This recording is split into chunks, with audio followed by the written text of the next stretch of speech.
engaged in living life to the fullest. This one is being live streamed, just so you know. And I will give the CEU number at the end of the program. And if you didn't get a form on the way in, I'll catch you on the way out. Thank you, and here's Glenn. All right, thanks. Well, good afternoon. Are we still high energy after your lunch session there? Right. Kind of a little delay in getting us going here, but welcome. I'm glad you're all here. Doing a count here. This is it's actually a little above what my normal ratio is. Do a lot of work in a lot of facilities with a lot of teams, and unfortunately, even as staff goes in a lot of facilities, I often find myself as one of the very few males in the room. All men, raise your hand. And we see we are in the minority again, in this room even, right? So what's the problem with that? What does that lead to? I guess I should give a little bit of background about myself and why I'm here and why this subject has kind of been eating at me, I think, for years.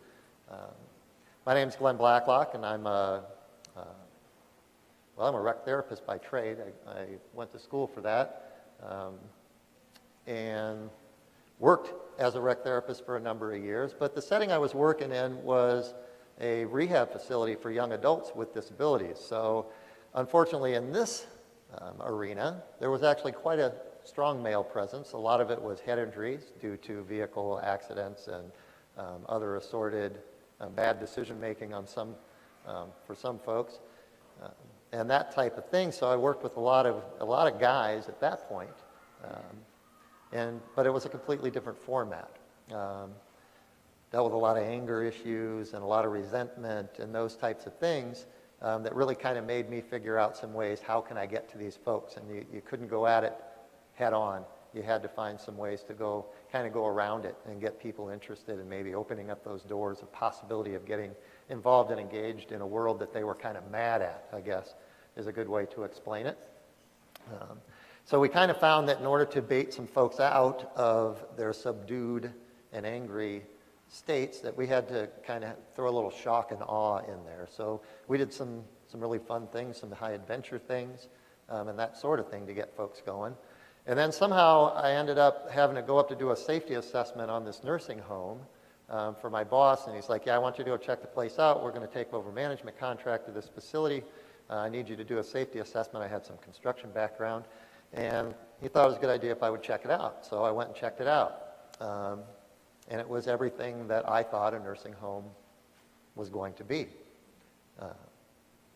Literally, as I walked down the hallway, the floor tiles cracked under my feet. I mean, that's how broken this place was.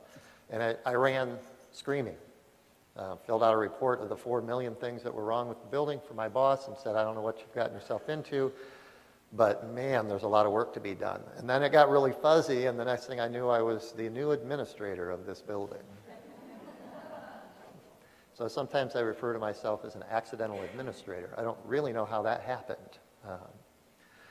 But when I would walk the hallways and I would visit with folks and I would see the things that were going on, I was kind of shocked that I found kind of the same reactions from the men that were living in the facility there that I had seen in the young guys in the facility I was at describing earlier. They kind of pulled back. They were a little angry about some things. There was all kinds of issues and things going on. And then when I looked at what we do as far as scheduling of activities for folks anyway, what are the norms? Oh, bingo. See, I was going to time how long it would take for the word bingo to come up. Bingo is my nemesis. Someday I will write a book, The Death of Bingo. In fact, as a very young and new administrator, which at that time I was young, it's been a while, my first day of work, well, thank you, I appreciate that. Youth is relative, isn't it, David? Yeah. My very first day, I decided, well, what we need to do is not be a nursing home. So we need to strip away all the things. But, I forgot the high involvement piece and decided that I was the new administrator, so I should make some decisions. So on day one, I eliminated assigned seating in the dining room. We had a large group dining room at the time. I eliminated clothing protectors, bibs, let's face it, in the dining room. And I eliminated bingo. Because what reeks more of nursing home than bingo, I thought, in my own head. So guess how that went over? Yeah, not so good. Actually, it was probably the best thing I ever did. Because what that facility needed was some energy, and I created it. Unfortunately, it was negative energy directed specifically at me, but it got people up. It got people engaged. There was physical therapy going on. I had women raising their canes and swinging them at me. I had people chasing me. It actually really kind of motivated a few people to do some things they didn't even know they could do. One gal I thought should have become a boxer because she really threw a pretty good right hook. No, I'm kidding. It did get a lot of energy going, though. It got people upset. It got people in my face. And one of the gentlemen I'll never forget, and this wasn't really about bingo, although he was a little upset about that too, was about his assigned seating in the dining room, which I'm glad to say eventually we were able to get rid of, although people still had their places, and everyone knew it and respected that. But he stuck his angry finger, and he was shaking as he did it, and got his finger right in my nose and said, "How dare you take that away from me too?" And I choked, and I couldn't speak. And I realized here we are in a system we've created that the only thing this man feels like he has any control over is his seat in the dining room. That's it. And that's not okay. It's not okay. That started my journey in the culture change world, really. So I'm like, we have got to figure out something different. That can't be your only thing, the only thing that motivates you, that drives you, that you feel you have control over anymore. So, Long started this journey to figure out some different ways to approach things. So with that particular group, we had to figure out, I backed off and we regrouped. I said, okay. So let's make a list of things that bother us. And here's my list. You've already seen the things. Let's get everybody else involved and figure out what's on your list. But even after years of working through things, when you go back and you look at what was still happening with our activity calendars and the things that we were providing, it was still kind of the basics. We're still there. Everyone know the 3 Bs? Yeah, well, now some people have some different versions of it, but for me it was bingo, Bible study, and ball toss. All right? Now, anyone have your activity calendars in your facilities and have those 3 things still on there? I find it all the time in facilities that I'm going to. And I'm not saying that those things are necessarily bad things, because they're not. None of these things are necessarily bad. But it's kind of mundane to some degree, and it's the same stuff, and it makes some assumptions that those are the things that people want to do. The other thing that I still find a lot, that we have activity staff that do the activities. Well, that makes sense, doesn't it?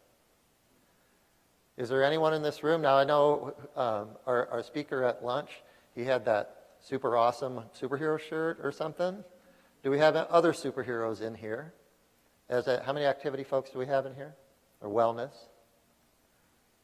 Like, a lot? And how many of you can be the person that can make that connection with every single resident in your building? None of you can do that. Nobody can do that. Certain people connect with other people. They relate to other people. They're interested in the things other people are interested in. There's no way anyone or few, or even when we throw in our volunteers, that we're going to meet the needs of everybody in that way. So there's the need for the versatility and some other things that I hope we can talk about together as the session goes on here. Activity staff can't do all the activities. Activity staff can have the expertise. They can help schedule large group activities and those types of things. They can also be a resource to training and educating every other staff member on different ways to do things and different ways to approach things, so that we can have everybody engaged and involved with activities. When we started doing some of our outings, some of them were, our facility is about 3 hours here from Chicago, And some people were like, let's go to a museum in Chicago, which most people thought was absolutely crazy and we could never pull it off. Well, we did. But what do we need if we're going to do that? Can we just have our activity staff pull that off? Probably not. We need a little extra help. We need some expertise. We'll have some issues we'll need to deal with and tend to. So we brought some staff along that could do that. Then we started thinking, well, why aren't we doing that on our local outings, where, again, we were only having our activity staff do things.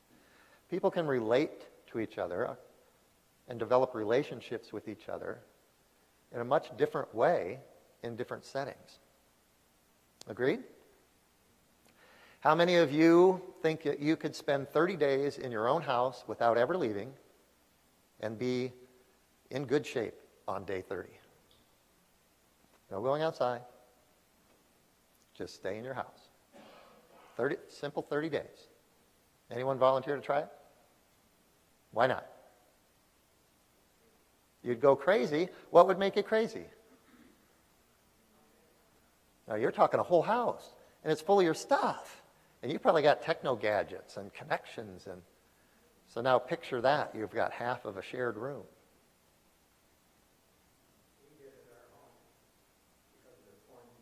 Ah, so you've had to do it. And you didn't enjoy it, did you? Yeah. So we need to think about all those things. What are we doing? How are we getting out? How are we getting involved? And how do we get everyone on board with us so that we can make it happen? So CNAs, whoever, can go on those outings too so that they get to know folks in a different way.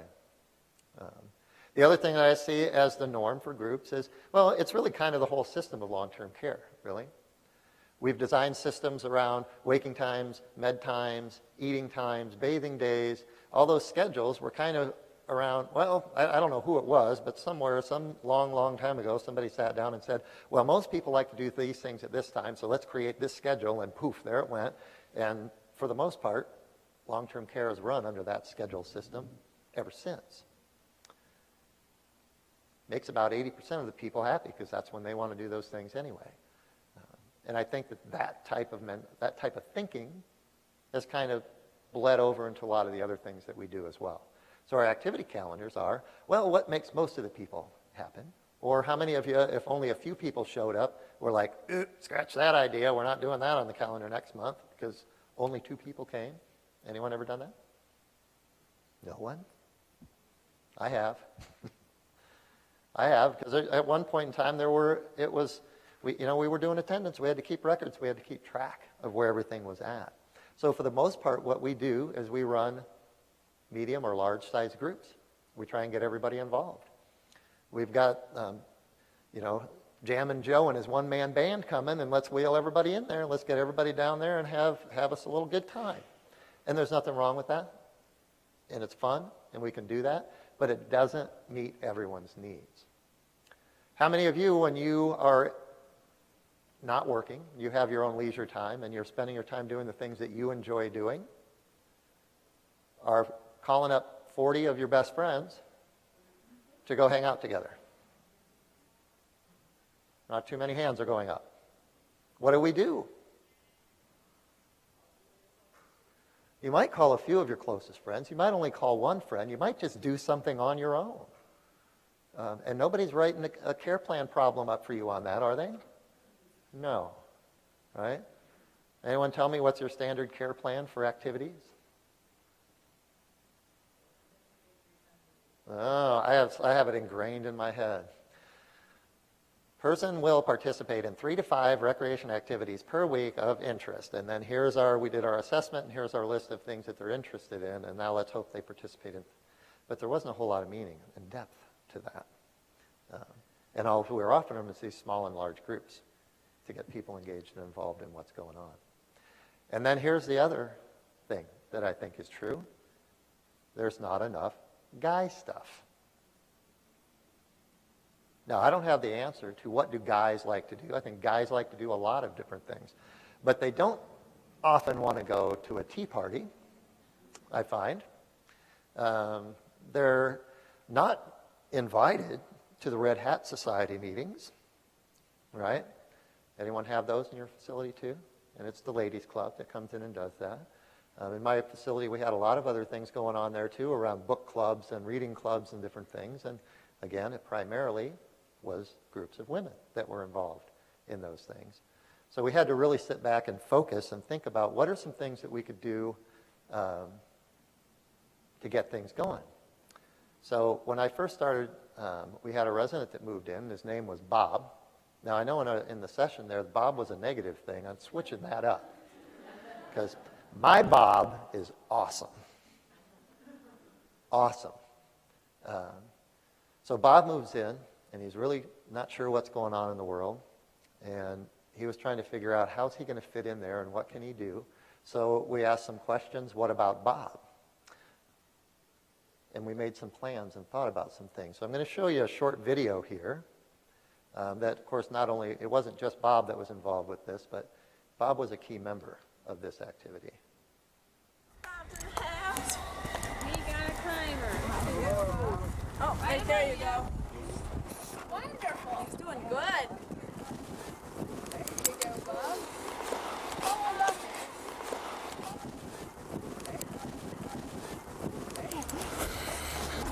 Whoa! You can do it. Good job. There you go. Good job. Ring the bell. Ring the bell.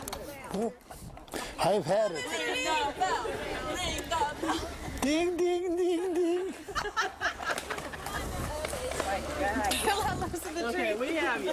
Go ahead and let loose the tree. Good there. A little winded, but otherwise I'm A little windy?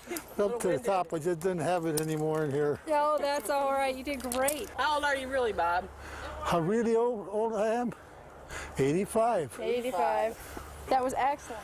I like to challenge them. We hated the concept that they said, well, we're old, we can't do anything anymore. We want them to know that just because you have an age factor going for you does not mean that you're not a capable person anymore. Some of the residents climb up the side of the tree, hanging onto the grappling hooks. Other ones go up this sling. And we've brought new life to our residents and new challenges to them, and they really enjoy this.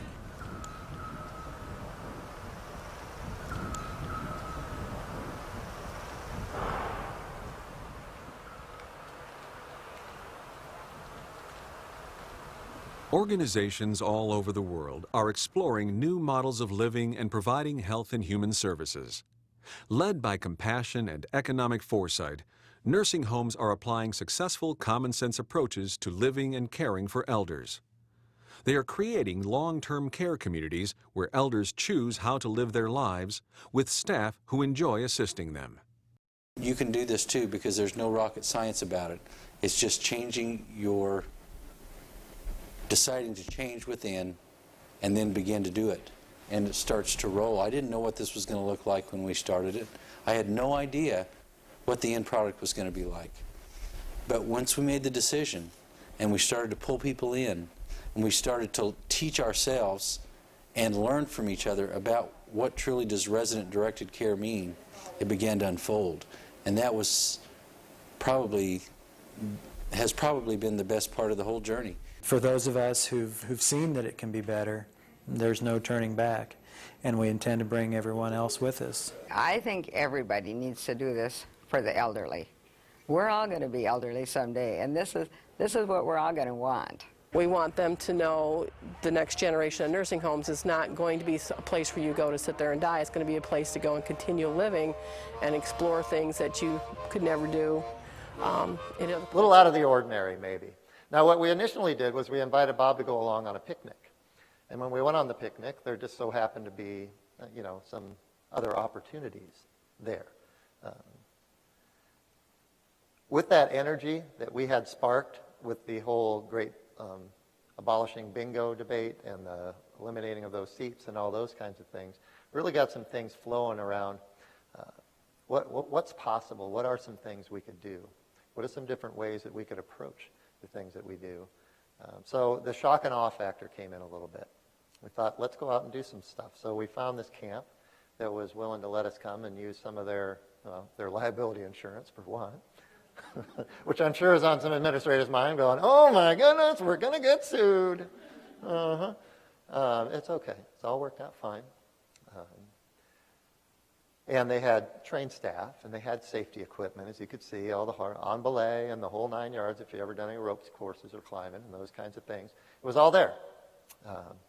So off we went and had a great time.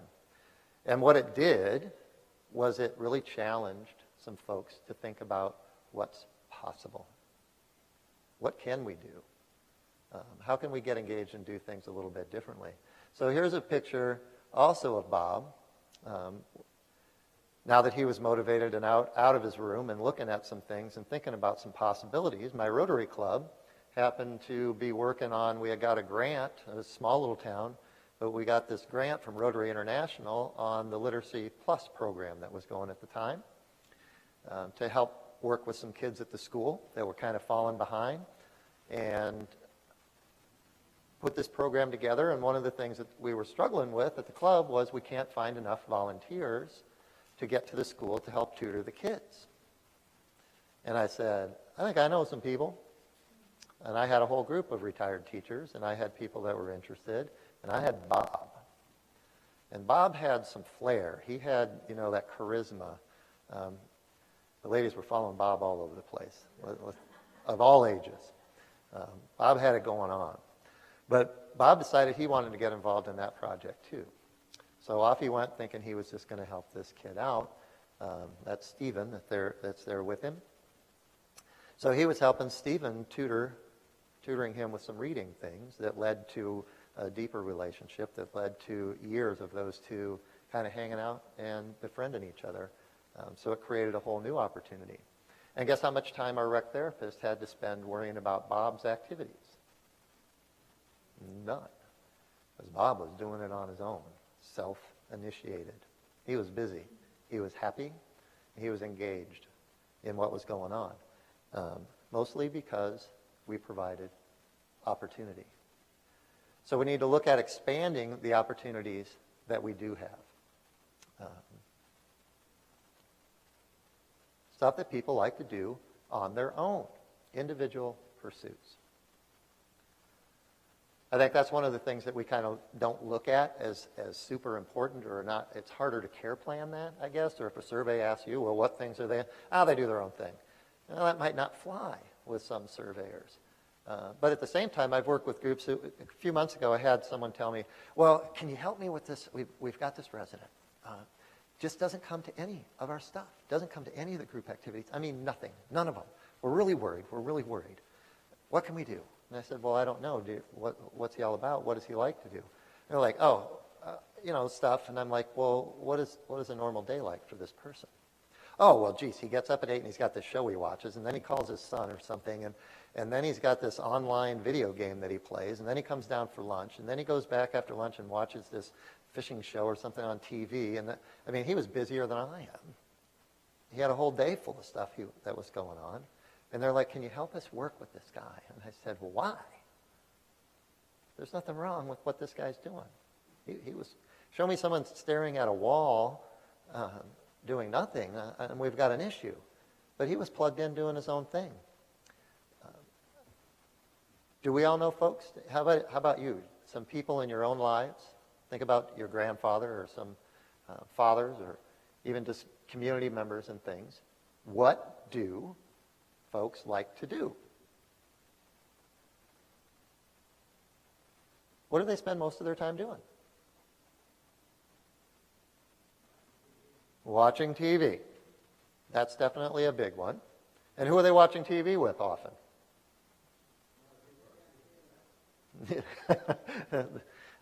Some people sleeping beside them, possibly. A lot of times maybe you're even on your own, right? My grandfather, his thing was get up. He was a farmer. His thing was to get up in the morning. And I guess I never knew where he was going at first, but kind of like the beauty shop, it was morning coffee with the guys, which is really just the same thing that happens at the beauty shop, right? It's a bunch of gossiping, but they don't call it that. They're having conversation over coffee, right? It's different. So he liked to do that with a small group of friends. And then every Wednesday, he had a card club with his friends down at the local tavern, and they would eat lunch and play cards and maybe have a couple drinks, and then that'd be it. See you again next week. But it was that small group of people he liked to hang out with. Outside of that, He worked around the yard, worked around the house. Didn't really have a whole lot of things that he liked to do. I guess we should backpedal a little bit and talk about what do people like to do in general. If someone comes up to you and say, what are your leisure interests? What do you really like to do? So let's play assessment like we're doing it in our facilities when we have people move in. What do you do with your time? Go outside? Read? Go out for a drink? Do you have a drink before you go out for a drink? I thought so. Play bocce? Who does that? Really? Yes, excellent. Indoor curling. We've got Canadians in the house. Huh? Motorcycle rides. Now we're talking. I used to take residents out on my bike. My father-in-law thought I was crazy, that, again, I was going to get sued or something, horrible would happen. It didn't. We had fun. Yikes. Surplus safety, another big factor. What do other people like to do? You like to craft. Ah, okay, refinishing furniture, so specific. Bowling? Real bowling or Wii bowling? Real bowling. Ooh. Gardening, like intense gardening. Yeah, okay, with real specific goals and things. Excellent. And then what do you do with them once you've got them? You get stuff planted, and do you harvest your stuff and use it? Yeah, excellent. What I get a lot when you ask people what do they like to do, they'll talk about work. And they'll say, what do you like to do when you're not working? You're like, oh, I'm always working. So I think one of the seeds that I want to plant is for people to really seriously think about what is it that you enjoy doing. One of the things that we're terrible at, especially in the U.S., it might be a little different in Canada, but especially in the U.S., is we don't put a value on leisure. I just got back from a trip to Germany, and I've got relatives that live over there. They're mandated to take vacations each year. I used to have to hound my staff because I had so many vacation hours racking up. Oh, no, I'd rather just work. Oh, what's the matter with us? Oh, yeah, I love those TV commercials. You get paid to go on vacation. Why wouldn't you want to do it? Take a day off. Go have some fun. And people don't. So one of the things I think we don't think about enough is what do we enjoy doing? How do we engage ourselves? And if we're not good at it ourselves, then how can we expect other people to be good at it? Right? So what would we do to encourage ourselves to think differently and do differently? So we've got individual pursuits. Peer groups. I talked about, someone talked about bocce. You don't play bocce by yourself probably. You probably have a club or something that you do it. You probably don't go bowling by yourself either, right? So there's all kinds of different groups that people can put together and do things. I had one gentleman that moved in he was in a book club and was really upset that he couldn't be in his book club anymore. And I asked him, why can't you be in your book club anymore? And his answer was, well, because I'm in the nursing home now. And I said, do you seriously have some bylaws in your book club that say, once you have been admitted to a long-term care facility, you are forevermore banned and banished from the book club? Which, of course, they didn't. He just assumed that he couldn't participate in that anymore. Now, it was fortunate that we were even having this conversation because I think more times than not, that information just would have been never brought up, never uncovered, never thought about. No one would have ever thought to ask. And he would have just assumed they can't be in his book club anymore. Well, it turned out when he started calling his friends, and they were looking for a place to meet anyway. Because they were struggling going from one house to another, and who couldn't host, and now you can't come this week, and I can't get up Joe's stairs, and whatever. And we were like, well, we've got a space. Why don't your book club come out here? Which actually led to other opportunities. And we had some, now this is getting out of the men's world of it, but it always leads to more opportunities. So now they're having the book club. Maybe a few other people want to join the book club. Then we also had another group that liked to do cooking and baking. And they wanted some purpose for their cooking and baking. So we're like, hey, the book club's coming. Why don't you guys make them some treats? So now they had some purpose. And one thing built off another, off another. And here goes all this stuff that could start happening. Think about that. all the things, geez, I could go on forever about stories that happened when we started working with the school, when we started doing volunteering and tutoring there, because then they got all fired up and, well, what can we do out at your place? And we created all these win-win situations. So those kind of groups are good. Other small groups and clubs. So I've got one group out in North Carolina. It was an assisted living facility, and some of the guys had actually kind of got together, and they were a little put off. I think it was actually on a Red Hat Day because there were plumes flying all over the place, and they're like, tired of all these women's activities. Why can't we do something? Which they got together and said, well, you absolutely can. So one gentleman, he was a lawyer, convened the group. So each morning he would bring his group together, and they now meet every day, and they call themselves the Liars Club. Okay? So, and they do it all on their own. They go in for breakfast. After breakfast, they come in to their little gathering room. They get in a circle. He's got a gavel. He bangs the gavel on the block and says, let the lying begin. And they just start telling stories. I think it's pretty similar to what my grandfather used to do when he went to coffee, frankly. Same kind of thing. And they just have a good time getting to know each other. And from that also spins off other things, because someone talks about an interest that they have, and a couple of guys say, well, why don't we meet and go get a card game going, or let's go do that, or there's a car show that my son told me about, let's go to that.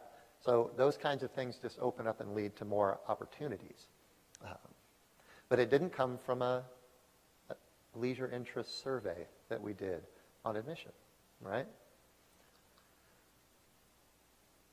Some other things. Sometimes we need to do things just the guys. Fishing outings, a common one, although often, we got Rick there, you were talking to me about fishing outings, but has it ever been just the guys? Now here's one I took for the team. Our residents, and again, it was right after a Red Hat Society thing, they wanted to know how come we never get to go and do anything just the guys. So my maintenance director and myself sacrificed one day, and we went to lunch with the guys. Now Bob picked Hooters. I don't know how it happened, but that's what happened. So that's where we went. And the chicken sandwich was delicious. But we went with just the guys, and then we really had to think about that. We need to intentionally do some things like that. So maybe we can have a barbecue. Maybe we can do that. Maybe it's fishing. But we've got to find some ways where we can just get the guys out there. Now, before I jump into talking about this whole need for versatility, because I kind of spoke to that, but my maintenance guy was very active and wanted to get involved with those kinds of things. So we started doing some of this cross-training and getting more people engaged and involved. Got more people going on outings and things with us. And that's kind of what we'll talk to about that. But I know that I am not the only one that had a facility that looked at doing some things differently and had some very innovative and fun, exciting programs. I also know, as a rec therapist, that one of the most difficult things to do, and the reason why the 3Bs live, is because trying to create an innovative calendar month after month after month after month, when you're the only one doing it, is very tiring and hard. It's hard to do. So we need to share ideas and input. So I'd like to spend a few minutes here just hearing from some of you, what are some of the things that you've done that have been innovative, different, and had some really positive results. And we won't limit it to just things that men were involved with, but if you have some examples along those lines, they would be greatly appreciated. So our monitor has a microphone because we are live streaming here, so we need to be mic'd up a little bit. But I'd love to hear from a few folks on what are some things that are going on. Sorry if it's loud. Our village, I'm from Windsor, Ontario. Our village decided for one of our dementia neighborhoods to start a barber shop. So a couple times a week, we put up the pillars with the red, blue, and white stripes, and it's men's club basically. So we have the men come along and everybody can sit, and we've got all the chairs set up, and we just shave everybody and just chat, and it's good social interaction for them because it is difficult to get a lot of them involved. And they don't want to go to the beauty parlor, right? Kind of a bigger thing we did, Glenn was actually